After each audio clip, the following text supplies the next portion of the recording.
Right, greetings, hello, welcome back to the Philosophy Club here in Little Britain, the heartland of ancient France, near the exact geographical centre of France. So it's been quite a week actually. I'm going to start with my normal summary of events and what I've been up to. Events are moving quite fast in the world. I'm doing my little bit to monitor and keep track, and like my friend Brian Vision-Dance used to say, we should be social acupuncturists. So we should be able to add a little tiny bit of energy here, like an acupuncture point, where it can help. I like that image. So, okay, so what have I been up to? Well, I've been, on the microcosmic scale, I've been helping with the local library here in Bétet, which I'm now one of the team of librarians. It's a sweet little library, so if you're visiting here in the middle of France, come visit. My own library is like 6 times the size of the village library, but you know, the village library is all in French, so that's really helpful. Mine is mostly in English and a few other languages, including French. And I enjoy helping with the library because I think books are important, and although the internet's wonderful, AI, actual physical books are very important and irreplaceable. I'd hate to live in a world where books are illegal and everything has to be done online. No. Books are an incredibly important invention in ancient Rome, and they're sacred. You know, I believe that the knowledge they contain is priceless, and that's why I've collected them all my life, really. So, yes, that's the first thing I want to report. The next thing is that I had a very important meeting, actually, on the 6th of February this week for the International Delphic Academy. This was online because we were scattered around the world. I'm the coordinator of this exciting parallel project to the International Delphic Games. We're trying to get the Delphic Games back up and running. They were refounded in 1994 in Berlin and have taken place in various continents and countries around the world since then.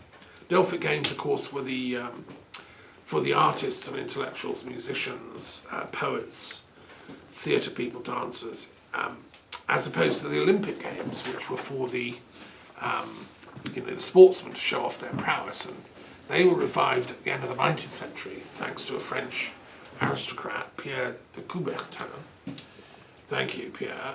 So our chap, Christian Kirsch, revived them in Berlin. He's the sort of Pierre de Coubertin of our times. And I'm the coordinator of the International Delphic Academy, which is like the think tank behind the Delphic Games. And we're going to be meeting every second month online from now on Zoom. The first meeting of this sequence of meetings was February the 6th. And we had a really interesting discussion and line-up. I'll run through it briefly. I was chairing the thing. We had a fascinating concert pianist called Stefania Passamonte, who's Italian, who lives in London, and perfect example of why Britain and Europe belong together. I mean, here's an Italian concert pianist living in London, helping with, the classical music scene, not just in Britain, but worldwide. She's just been in Los Angeles for the Grammy Awards because some of her colleagues were getting awards. That's the kind of Oscars for the gramophone industry, i.e. audio, music stuff. You might have seen pictures of stars appearing. She joined us from the UN headquarters because she was speaking in the UN in New York about music and what can music do to popularise the UN Sustainable Development Goals. Music is a kind of universal language. It's not political.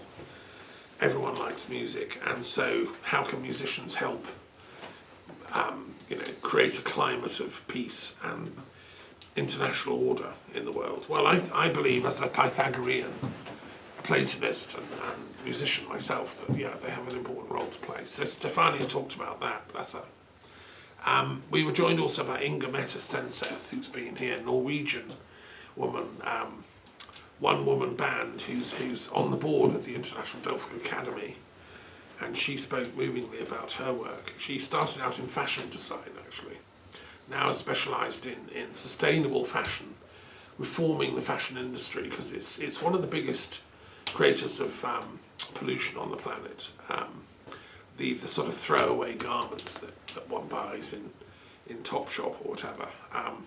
It needs to create sustainable clothes. So she's involved with that, and a lot of networking. She's been in Africa and all around the world.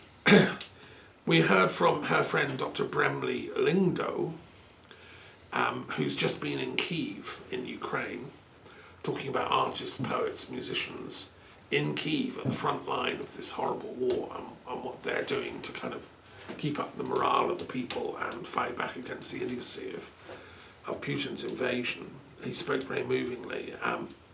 And he's been in downtown Kyiv, which is under bombardment. He said there's about 80 drones come over every night and blow stuff up. And some of them are duds. They're not real.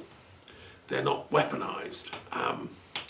They're there to get the Ukrainian Defense Forces to attack them, so they can then see where the anti-machine gun fire is coming from, and then the real lethal drones can then attack them. So it's a really sophisticated, like, dogfight going on in the skies above Kyiv. You know, if it was going on over Moscow, probably the Russians would stop their silly nonsense.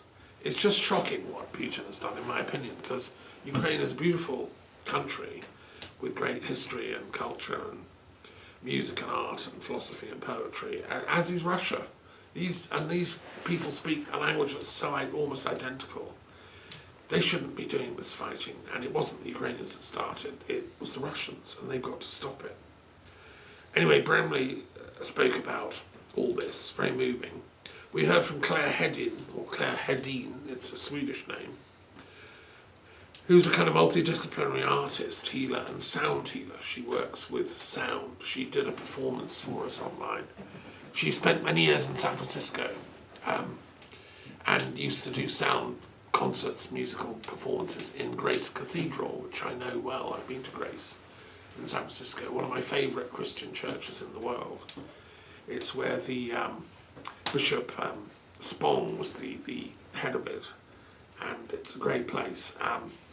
Anyway, she may be relocating to Europe, possibly to Scotland, and she joined us from Findhorn, up in the north of Scotland, which I visited and spoken at a couple of times. So Claire's amazing. We also had a fantastic presentation by Ed Lance of Los Angeles, because the idea was to kind of try and see what can we rally in the way of the arts and the Delphic movement to help the people that have suffered tragic loss in Los Angeles, the home of the media film industry. Ed is a pioneer of what's called like immersive experiences in a dome setting. So he's created, he's an engineer originally. He's created a sort of like the IMAX movies where you get huge detail and stuff, but in a dome form. So you're surrounded by the narrative, the story, the film, and you can like look around.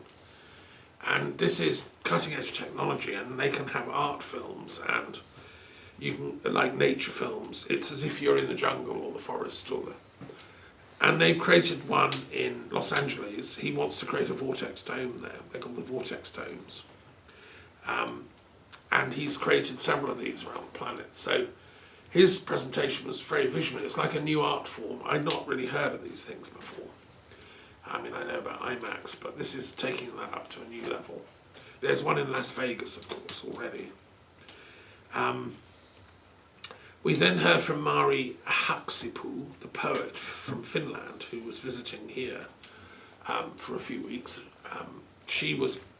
She's now in Marseille in the south of France. She did a performance in Finnish and English of her poetry, which was epic. She's a great young poet, I believe.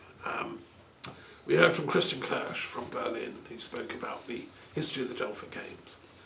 We heard from Pyrrhus Makouris, who is part of the Delphic Academy as well, and he works in a hostel in downtown Athens, which has a lot of refugees that make it across the border into Greece and then have nowhere to go. They end up living in hostels. and he's the kind of warden of one of these hostels with people from all over the world, particularly the Middle East, many of whom have mental health issues and, you know, frontline stuff really, and so that was interesting. But he's working on an Erasmus project to get some funding from the EU to help with all this work.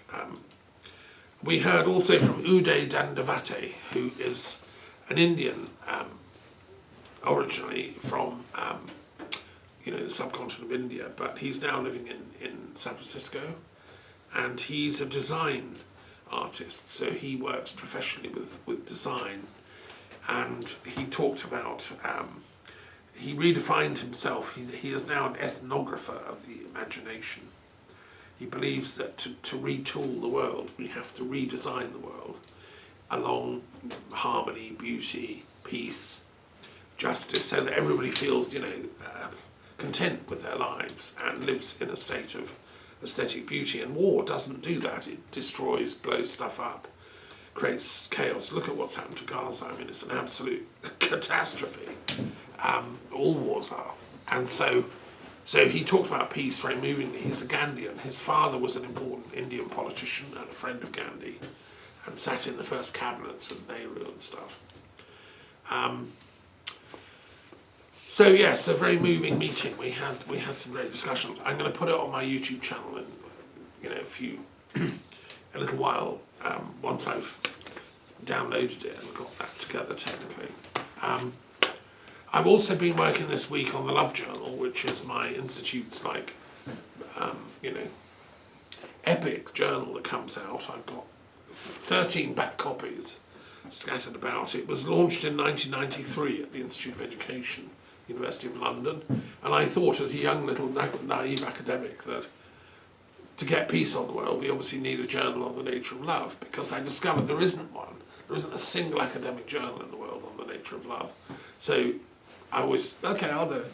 And I've been running this as our institute thing ever since. And yes, I mean, my argument is still true. I think we need more love on the planet. But then what is love? We need it on a personal level, social level, cosmic, all kinds of love, intellectual, like Plato would have us, and physical. We all need emotional comfort, love, etc. And so do all living things, animals, my cat. So what is love? So anyway, it's been fascinating. And I worked with Mari, my Finnish friend, poet. We've done, quite a few of the entries together, and I'm now editing it. It should be published by the summer. I also listened to a very important live talk by an American Jewish guy called Peter Beinart, who has just published a book called How Can You Be Jewish After Gaza? He's on the left liberal side of American Jewish community. The right wing hate him, but I think I really like him. He said that what Israel's army has done to Gaza, like decimating it and killing 60,000 people, which is the number they're now saying because they're digging up more bodies from the rubble, is not Judaism. Whatever that is, it's not Judaism. It's not what he identifies with following the law of God. It's not following the Torah. There's nothing in the Torah that says that's acceptable. And yes, revenge is okay, but not to that extent. And so he's come out as an outspoken Jewish intellectual. He's published in many, media outlets like the New York Times and whatever, and he's put the full weight of his intellectual authority behind saying, no, enough is enough. We have to reclaim Judaism from that nonsense that Netanyahu and his gang have been doing, and actually go back to the text, go back to the biblical and the Talmud and the Kabbalah and the actual Jewish teachings. What is acceptable in war? Not that, not mass slaughter. I mean, that's what the Nazis were doing. So anyway, he's a genius, and I was there with him and an audience, about 200 people, organised by the Massachusetts Peace Action Group, which is, Massachusetts is one of my favourite states. It's got Harvard. I've travelled there, I've met people there. And it's really where the anti-slavery movement developed. It was the intellectuals in Massachusetts that said about slavery, that's not on, we're not going to do that anymore. It's got to be abolished. And there's still a Massachusetts peace action group needed, and they were all online talking to Peter. So thank you, Peter, for your excellent talk. I've also this week had a meeting of the World Peace Gardens Network, which is my little utopian project. The idea is we get gardens all over the world designated to world peace. And let's do it, one from each country. So we had a good meeting with some of us gathering. And there's some good news about this. My Irish friend, Sean English, went to a conference with Marion, his wife, about Irish churches, gardens called Seeds of Peace. And the Irish Church, the Catholic Church, has now got a policy that I think their ambition is that half of all the churches in Ireland should grow a garden in the grounds attached to the church, because there's a lot of land there. And we're going to try and get them designated as peace gardens. So that's quite a lot of peace gardens going to be popping up in Ireland soon, we hope, if the bishop or the archbishop agrees. I'm sure they will, because like a Christian church garden is by definition a peace garden. We just want to make it official. Talking of which, I've been working this week intensely on my commentary on Matthew's Gospel, which I'm doing now every day for a few hours. It's going to take me at least 2 months to finish. It's 800 pages of text, which was transcribed over the summer. And it's a project I started living in the Castle of the Muses in Scotland. I wanted to do a line-by-line commentary on each of the Gospels. And I'm starting with Matthew's, which is the longest of the commentaries. It's one of the longest of the Gospels. And it's so interesting. I love Matthew. It's him that has the story of the three Magi coming to baby Jesus. It's him that has a lot of very interesting, signs that he was interested in esoteric knowledge, as well as the exoteric kind of ordinary stuff. I think Matthew is a great, and he was Jewish, probably an Aramaic speaker, well, certainly an Aramaic speaker, and Hebrew, and probably Greek, well, certainly Greek, because he was working as a tax collector. I would have needed that for administrative purposes. I'm looking at the history of Nazareth at the moment, where Jesus and his parents lived, where he was brought up. Having gone to Egypt as a baby, he was brought back when Herod died and the heat was off. I didn't know this, but there's a new book just come out by Oxford University Press about the archaeology of Nazareth. I have been there.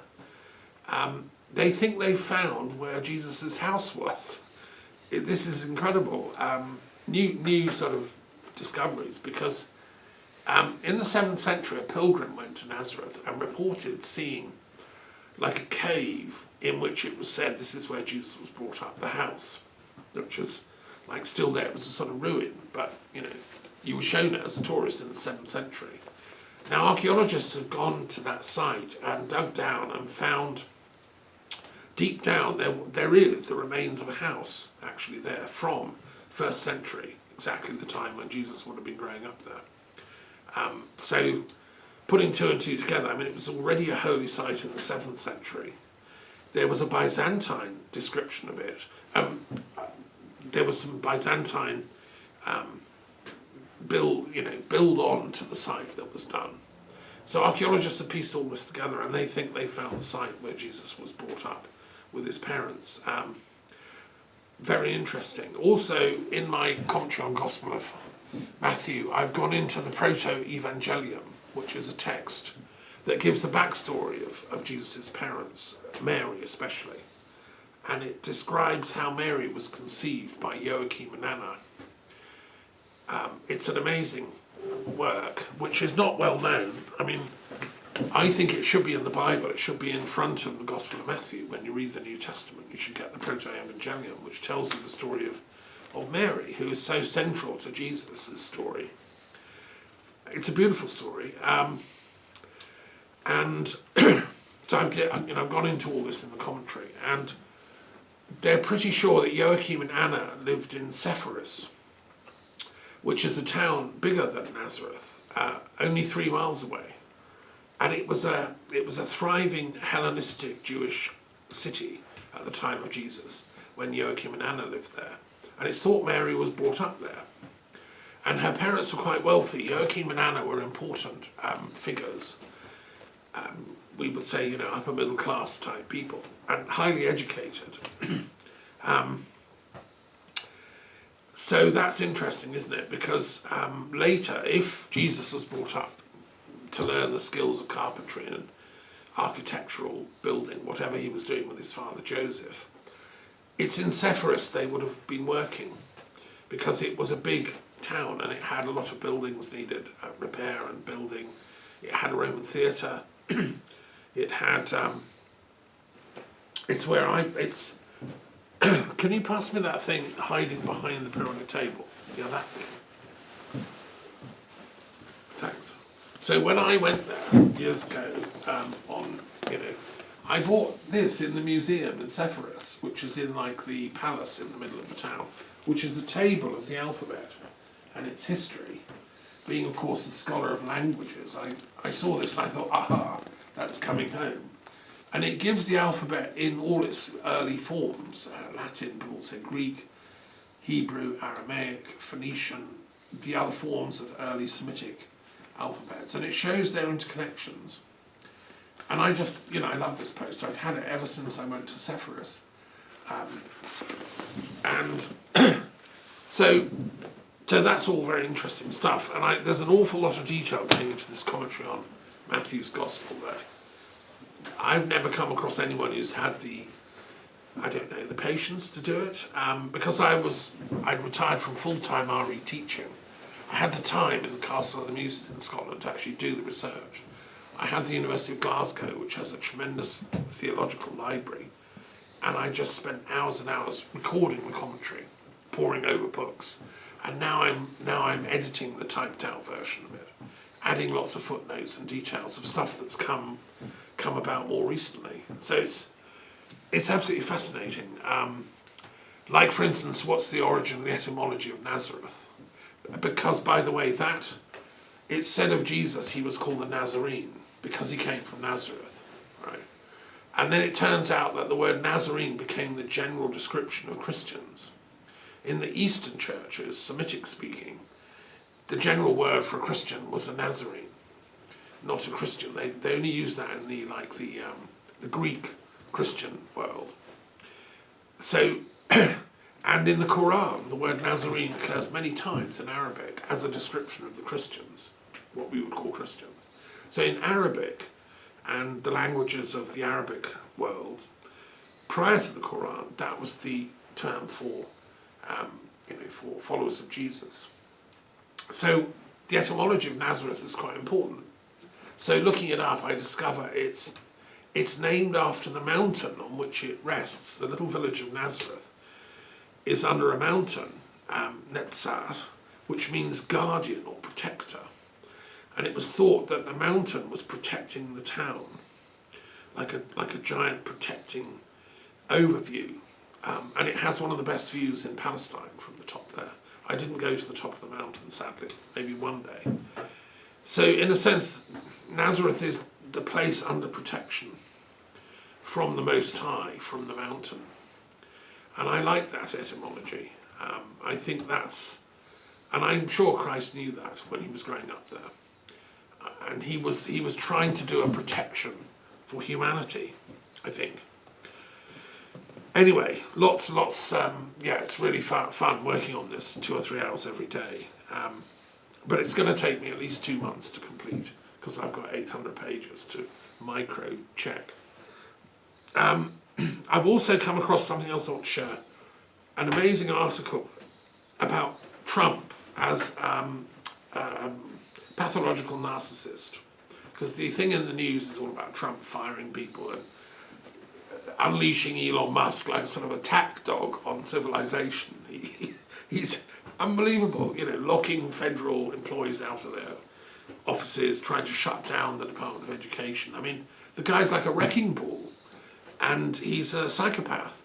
So Elon Musk, the psychopath, and Trump, the psychopathic narcissist, are best chums. I mean, normal people have to fight back against this nonsense. And I think the best intellectual study I've yet ever seen of Trump's mindset is by a woman called Claire Belinsky. She's written this on her Substack page, which is worth accessing. You can do it for free. It's like a 15-page detailed psychoanalytical study of, firstly, what is narcissism? And the term was first popularized and used by Freud, bless him, who saw people behaving like this. And he said that, yes, everybody goes through a narcissistic phase when they're a child. The child wants, I want it now, I want the ice cream now, and if I don't get it, I'm going to do a tantrum. You know, everything revolves around me and my needs. I must have the ice cream now. And then gradually, most people, when they mature, they become old, they realise, well, hey, I've actually got brothers and sisters, I'm in a family, they can have some ice cream too, maybe I should wait my turn, maybe they can have it instead of me. You know, and you gradually mature and become a sociable being who doesn't fly into tantrums when somebody denies you the ice cream. I guess when you become parents as well. Well, also being a parent helps too. But anyway, the point is that what Freud realised is that some people don't grow out of that stage. They get stuck in that tantrumy, ego-fixated, narcissistic phase, and that's what he called narcissism as a classical, psychological problem. He described it, and Claire Belinsky describes it brilliantly, and goes into the origin of it. She then describes Erich Fromm's work, because Erich Fromm, who was a great Freudian social psychologist, took Freud's ideas and insights. He went to the New York School of Social Research in the just before the war. As a Jew, he had to flee the Nazis. They were coming to kill him.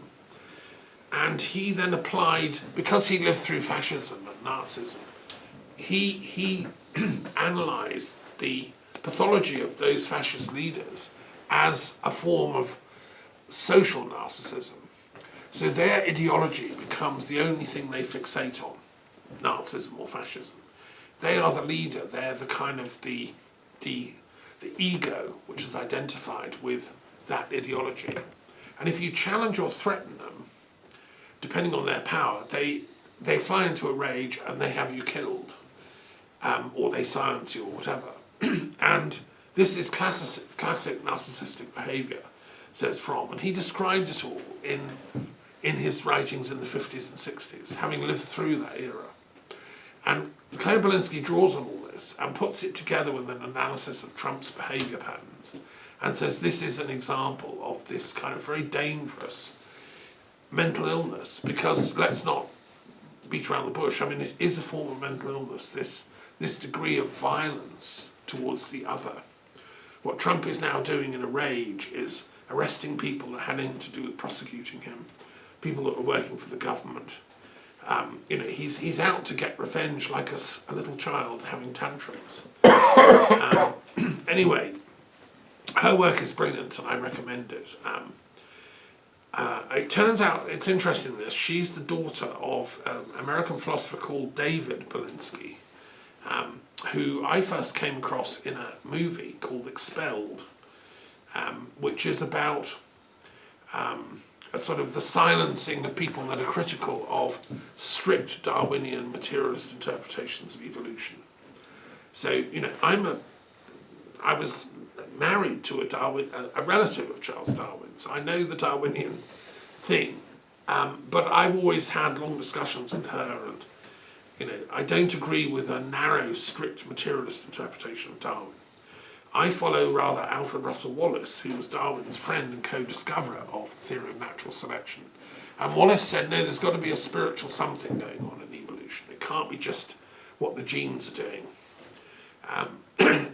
Anyway, David Belinsky thinks the same thing, and he's a profound intellectual mathematician, actually. I think he would love my book on religious maths. But his daughter, Claire, lives in Paris, and just is obviously a genius in her own right. So thank you, Claire, for your analysis of Trump. Everyone in America should read this. I'm sending it to all my friends.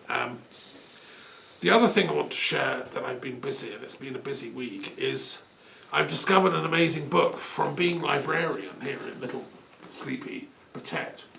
I've always known about the work of Pierre Leroux, who was the mayor of Boussac nearby, and was a great intellectual in the 19th century. He was a friend of George Sand, the romantic novelist, and this chap, amazing author actually, who's edited his work, Bruno Viard, V-I-A-R-D, did a PhD thesis on Leroux, and he produced an anthology of his writings for his habilitation, which is the next degree after a PhD. It's in French, and he gives excerpts from all Leroux's writings, and it's absolutely fascinating. I've been looking for this book, or for ever since I moved to this area. There's so much in it, and basically Leroux's point was that that pure Marxism. I mean, he coined the word socialism. The reason Pierre Leroux is so important is he was one of the first people to coin and define what is socialism. He said the problem with modernity is that it's encouraged a very strict individualism, a sort of atomism. So everyone's out for themselves. They're always pursuing their own individual egotism. And he critiques what we would now call neoliberalism. He says this is what you get. He blames Descartes for saying that the only thing that exists is me, my personal consciousness, my sense of self. And from that then follows a sort of, well, there's nothing outside me, there's just other competing egos. He then says, okay, so he looks at the French Revolutionary attempt, and Rousseau he looks at. So the idea is to create a sort of, no, it's us, it's comrades, it's the Republic, it's Vive la France, it's the group mentality comes forward. And he says there's an attempt to then, rebalance the individualism with a collectivism. But he points out the trouble with that is it can destroy the individualism. So if you end up with just a sort of state that can do anything, like a kind of Stalinist state, in the name of the people they can come and arrest you and shoot you whenever they want, or like they did in Pol Pot's Cambodia, that's going too far, said Leroux. So he said, no, we've got to stop sort of halfway and find a middle way so that the individual has their rights, their freedoms, their liberty of conscience, but also they have to give back to the state. They have to give to the collective, the society, the commune. And that's where he believes that that's the point of religion. That was why all these religions exist. Christianity, he says it was one of the greatest religions, but it hasn't perfected itself. It got frozen at the level of rituals instead of actually being able to create the love and fraternity that should exist. Because he says it's the fraternity bit of liberty, equality and fraternity that is where love sits. And that's about bringing people into amity and friendship. Anyway, I think Leroux is the great unsung hero of socialist thoughts. I'm reading this book in French, and I'm trying to find, I don't think it's ever been translated into English. I mean, his work has been completely neglected. And that is why the world is so utterly screwed up, because we've got, we need to study the works of Pierre Leroux. He saw all the problems, and he was fixing them 100 years ago. There's a picture of him here, by the way. Handsome chap. So well done, Pierre. Thank you for your amazing work, sir. Also, and it's not completely unconnected, we have a meeting coming up with the Liberal Democrats in online this coming week, which I've been preparing for, looking at the rise of right-wing populism and what we can do about that. How can liberal and democratic forces do some counter magic, because the Steve Bannons and the crazy Trumps and the Elon Musk sort of seem to be seizing the world. Well, that's where Pierre Leroux and so on can maybe guide us. I'll be talking about that at that meeting. And lastly, I want to just give plug to a film that's just come out. It was shown on Al Jazeera